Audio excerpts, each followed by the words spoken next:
चलिए सीधी इस preliminary investigation report की पड़ताल शुरू करते हैं। आज हम एक ऐसी एविएशन मिस्ट्री के बारे में बात करेंगे जिसने पूरी दुनिया को हैरान कर दिया है। एयर इंडिया फ्लाइट 171, एक ऐसी ट्रेजेडी जहां हवा में तैरते एक विशालकाय जहाज के अंदर कुछ ऐसा हुआ जिसे आज तक पूरी तरह सुलझाया नहीं जा सका है। तुमने फ्यूल स्विच क्यों कट किया? और जवाब आता है, मैंने नहीं किया। सोचने वाली बात है कि कितना खतरनाक रहा होगा वो पल।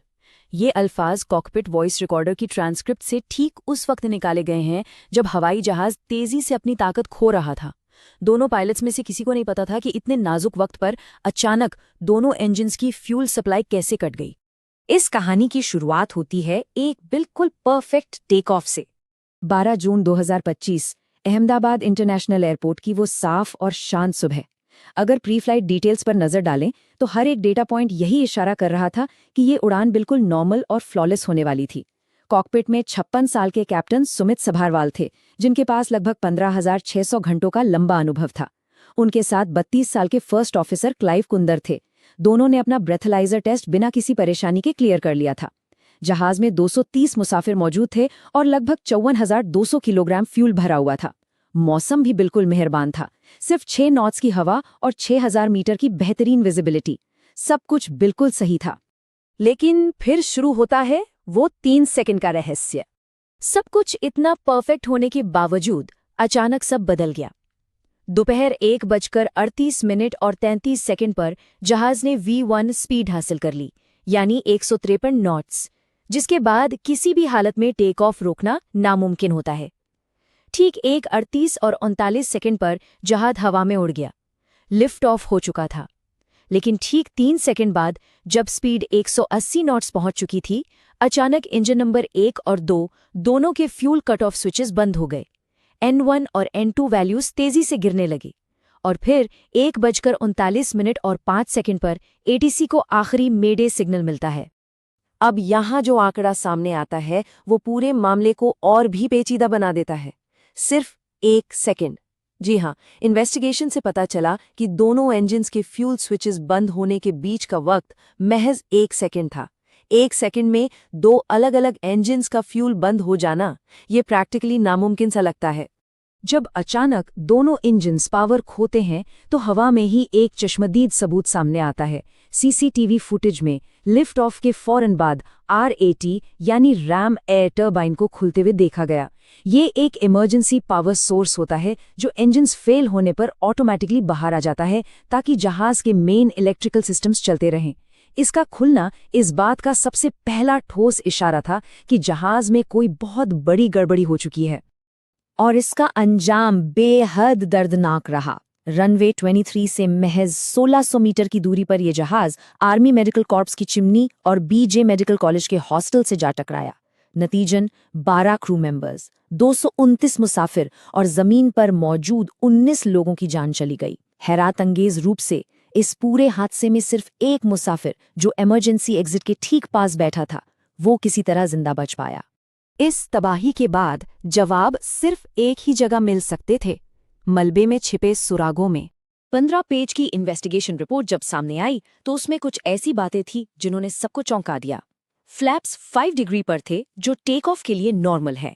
लैंडिंग गियर लीवर अभी भी डाउन पोजीशन में था। थ्रस्ट लिवर्स हालांकि जल चुके थे लेकिन फॉरवर्ड पोजीशन में थे। पर सबसे बड़ा झटका तब लगा जब पता चला कि fuel control switches run position में थे। इसका सीधा सा मतलब ये है कि जमीन से टकराने से ठीक पहले उन स्विचेस को वापस ऑन किया गया था। और डेटा रिकॉर्डर्स इस बात की पूरी पुष्टि करते हैं। डेटा के मुताबिक इंजन नंबर 1 के फ्यूल कट ऑफ और दोबारा सप्लाई शुरू होने के बीच लगभग 10 सेकंड का गैप था। इंजन नंबर 2 के लिए ये गैप 14 सेकंड था। इसका मतलब साफ है, इंजन्स वापस जिंदा हो रहे थे, उनमें थ्रस्ट आना शुरू हो गया था। लेकिन तब तक जमीन इतनी करीब आ चुकी थी कि बचने का वक्त पूरी तरह निकल चुका था। तो यहाँ एक बहुत ही जरूरी सवाल उठता है, उन इम्पॉसिबल स्विचेस के बारे में। इन आंकड़ों को देखकर पहला ख्याल यही आएगा कि शायद जल्दबाजी में पायलट की कोहनी या हाथ लगने से स्विच गलती से बंद हो गए होंगे।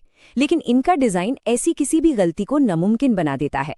इसे ऑपरेट करने के 2 स्टेप्स होते हैं। पहले एक हाथ से इसके छोटे से लॉकिंग मैकेनिज्म को अंदर पुश करना होता है, उसके बाद ही दूसरे हाथ से स्विच को पुल करके ऊपर या नीचे किया जा सकता है। ये 2 हाथों वाला मोशन किसी रैंडम टक्कर से हो ही नहीं सकता। इन्हें बंद करने के लिए एक डेलिब्रेट इंटेंशन यानी पूरे इरादे की जरूरत होती है। तो क्या ये कोई मैकेनिकल फेलियर था? अगर ये कोई आम इंसानी गलती नहीं थी तो ध्यान एक दूसरे पहलू पर जाता है। क्या मशीन खुद फेल हो गई थी? इस इन्वेस्टिगेशन के दौरान एक बहुत ही महत्वपूर्ण पुराना डॉक्यूमेंट सामने आया। 2018 में ही फेडरल एविएशन एडमिनिस्ट्रेशन यानी FAA ने एक स्पेशल एयरवर्दीनेस इंफॉर्मेशन बुलेटिन जारी करके एविएशन इंडस्ट्री को एक चेतावनी दी थी। इस बुलेटिन में साफ लिखा था कि कुछ फ्यूल कंट्रोल स्विचेस का लॉक कभी-कभी अपने आप डिसएंगेज हो सकता है। और सबसे बड़ा कोइंसिडेंस यहाँ ये है कि स्पेसिफिक पार्ट नंबर 4TL8373D ठीक वही पार्ट था जो क्रैश हुए एयर इंडिया के VTANB जहाज में लगा था। हालांकि एयर इंडिया ने ये नॉन मैंडेटरी इंस्पेक्शन स्किप कर दी थी, लेकिन 1 मिनट के लिए रुककर सोचना जरूरी है। स्टैटिस्टिक्स के हिसाब से दोनों स्विचेस का एक ही सेकंड के अंदर इंडिपेंडेंटली मैकेनिकली फेल हो जाना मैथमेटिकली कितना नामुमकिन सा लगता है। और इसी वजह से एक और खौफनाक थ्योरी जन्म लेती है, पायलट सुसाइड।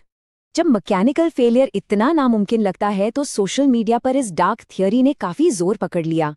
एविएशन हिस्ट्री में ऐसी घटनाएं पहले भी हुई हैं, जैसे जर्मन विंग्स 9525 जहां को पायलट ने कॉकपिट लॉक करके जहाज को पहाड़ों में दे मारा। LAM मोज़ाम्बिक 470 जहां ऑटो पायलट को डिलिबरेटली 0 फीट पर सेट किया गया। इजिप्ट एयर 990 जिसमें नोज डाइव के दौरान धार्मिक शब्द सुने गए, और सिल्क एयर 185 जहां फ्लाइट रिकॉर्डर्स को मैनुअल तरीके से बंद किया गया था। इन सभी केसेस में एक पैटर्न कॉमन था, ATC को इग्नोर करना और जानबूझकर जहाज को तबाही की तरफ ले जाना।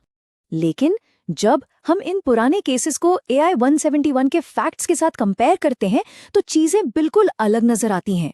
पुराने क्रैशेस में आखिरी एक्शंस डेलिबरेटली तबाही वाले थे, पर AI 171 में क्रैश से ठीक पहले डिस्ट्रेस मेडे सिग्नल भेजा गया। फ्लाइट डेटा दिखाता है कि जहाज की नोज को ऊपर उठाया गया था, जैसे क्रैश रोकने की पूरी कोशिश हो रही हो, और सबसे बड़ी बात, उन फ्यूल स्विचेस को वापस ऑन किया गया था।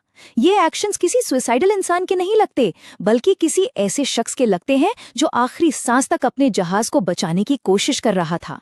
तो आखिर में वही एक सबसे बड़ा और गहरा सवाल बाकी रह जाता है। अगर ये कोई आम एक्सीडेंटल गलती नहीं थी, अगर प्रोबेबिलिटी के हिसाब से 1 सेकंड में 2 स्विचेस का मैकेनिकली फेल होना लगभग नामुमकिन है, और अगर पायलट्स के आखिरी एक्शंस किसी इंटेंशनल क्रैश के पैटर्न से बिल्कुल नहीं मिलते, तो उड़ान के सबसे नाजुक वक्त में 2 बिल्कुल ठीक चलते हुए इंजन्स अपने आप शटडाउन कैसे हो गए?